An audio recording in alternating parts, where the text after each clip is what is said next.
there is a fine line between appreciation and appropriation as it relates to food. Specifically with TikTok creators, sharing recipes from different cultures, I think it's important to give credit where credit is due.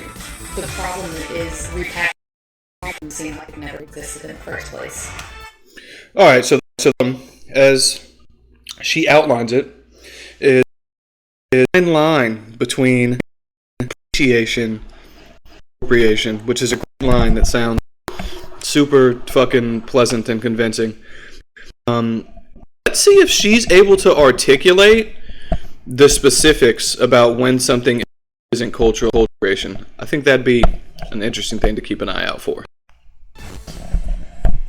So raise your hand if you've ever eaten Mexican or sushi by someone who isn't Japanese. Is that appropriation? No? No. Well, Angela, you say not only is food being... So they all answered no immediately when he asked if that's appropriation. Again, let's see how clearly she's able to define her accusations. But it needs to stop. Tell me what you mean. So when it comes to food, it's not necessarily that people of another culture can't enjoy other people's cuisines. That's not the point I'm making in terms of cultural appropriation. What I'm saying is the idea of profiting off of that. So TikTok creators, for example. I recently for a website called The Takeout. I wrote an article about TikTok creators sharing a specific drink called, well, they called it spa water, but it's actually Mexican culture, Latino culture. But it's actually agua fresca, which is something that comes from Mexican culture. It's a drink that is water, sugar, and blended fruits and vegetables. Wow. Water, sugar, fruits, and vegetables. That's a really unique mix. It has never occurred elsewhere in human history other than in Mexican and agua fresca. You invented mashing up fruit into water. Fantastic job. You deserve credit. So the issue there is that white creators on TikTok are... White creators, they're specifically white too. No Asians on TikTok have ever made an agua fresca, and no black person on TikTok ever dared mix a mango with a water and some fruit and some ice in a glass and then drank it and felt refreshed. Maybe some lime juice, maybe even a hint of tahini. This particular drink, they're profiting off of it in the sense of they're gaining attention from it, they're gaining views, and they're also giving it a new name. They're getting people to look at them, and they're not me, and they're not looking at Mexico and our culture. This already existed. It's part of a culture. I feel like it's very simple to give credit where credit's due. So what does that mean exactly? Like, you don't want them to profit off of it in the sense that they're gaining views on TikTok. You just want them to give credit, so they're just supposed to be like, hey, we made this spa water, and also it's kind of Mexican. Like, notice there's a very real lack of specifics here, right? You get very specific. This gentleman here is willing to get very specific. Whoop. Do a weird non-circle. He gets very specific. He'll say something like he did in the last segment. He'll say, cultural appropriation is something that probably everyone has done. And then a few moments, this fucking idiot, after saying that everyone has done it, will say, I put it on par with white supremacy. And so they're able to make their accusations very clearly, to say it's articulate is, for lack of a better term, but they're very succinct. It's not endless rambling word salad. You ask them to explain the delineation between appreciation and appropriation.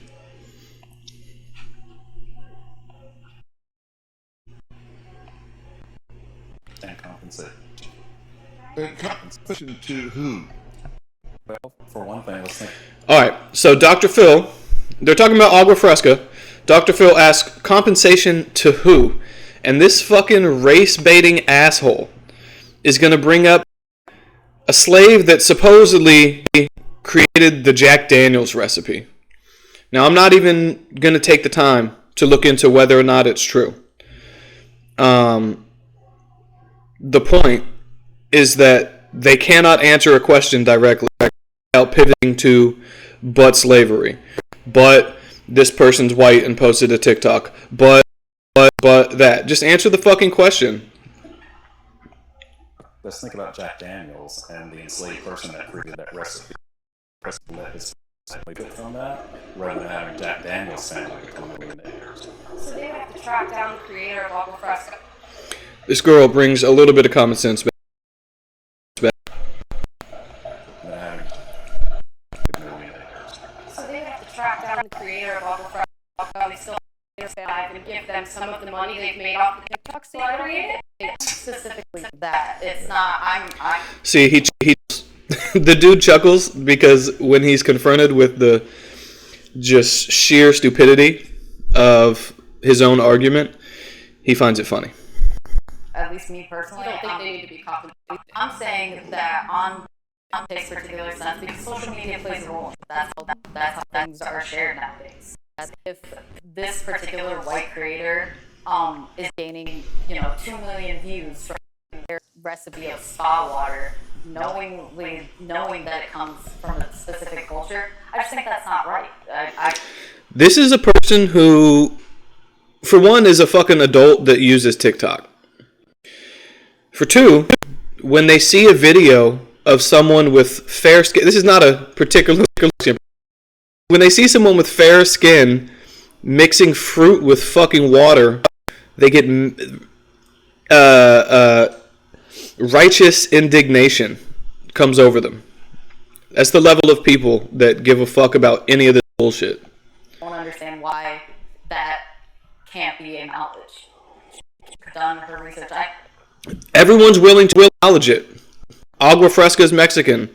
You just said that they need to be compensated. She's how they need to be compensated. And so to answer by saying that you want credit is not the answer, madam.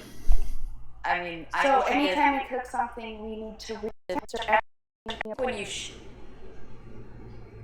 share it online, your responsibility, yes. So to her, when you cook something, and apologies for the freezing, when you cook something, it's okay to not give a fuck about what culture it came from, unless you're less about it online. So this is someone whose concerns wouldn't even have existed 30 years ago, before, Internet 2.0 or whatever, with social net. Fucking bullshittery. And this is the type of stuff that's getting platformed on fucking national television, daytime, but still. Yours. That's why when people create things, they do research to see what else is out there. You can only go so far to say I didn't know. No, you can't unknow that. That's what I'm saying. So there has to be correct, and we're not necessarily talking about there has to be reparations. We're talking about respect and humanity for somebody from whom you've stolen. Cultural appropriation is not criminal, but it is ethical. People have a right ethical decision about what is ethical. And once you know, you can't unknow that, Dr. Phil. One of the things. All right, so it's ethical to post because you're essentially carrying out, like missionary activity or something like that. In terms of like the moral weight of what you're doing, it's evil to culturally appropriate. Bothers me is when I see this happen on the internet. Here we get Dr. Phil fighting the good fight. I mean, they just attack them and don't. And I mean, they really go after them. So, Dr. Phil's talking about people being attacked online for cultural appropriation.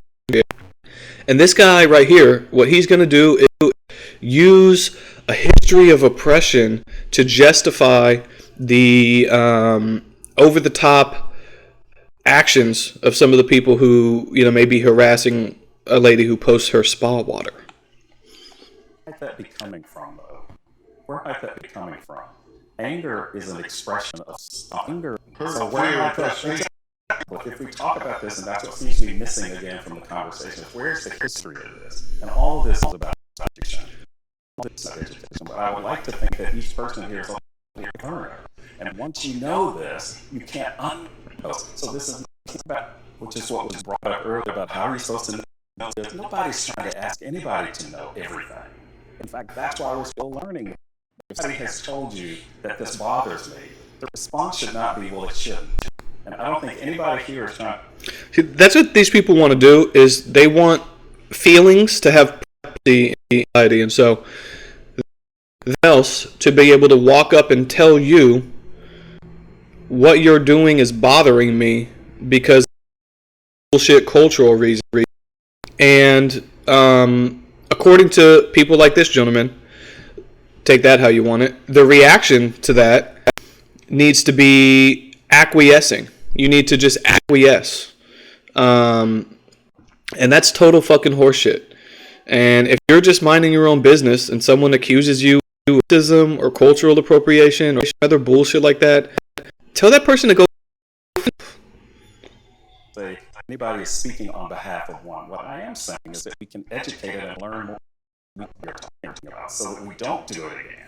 Deep story or click the link. All right, so these are always going to be a little bit, not just because of the freezing, because these people really don't have much to say. They go from this is so not right, and then when asked about like what form of credit they just say, oh well, it'd be cool if you post a note on the bottom of your TikTok about how spa water is actually agua fresca. There is no ask. There's no contact because they don't want a solution. They want instability.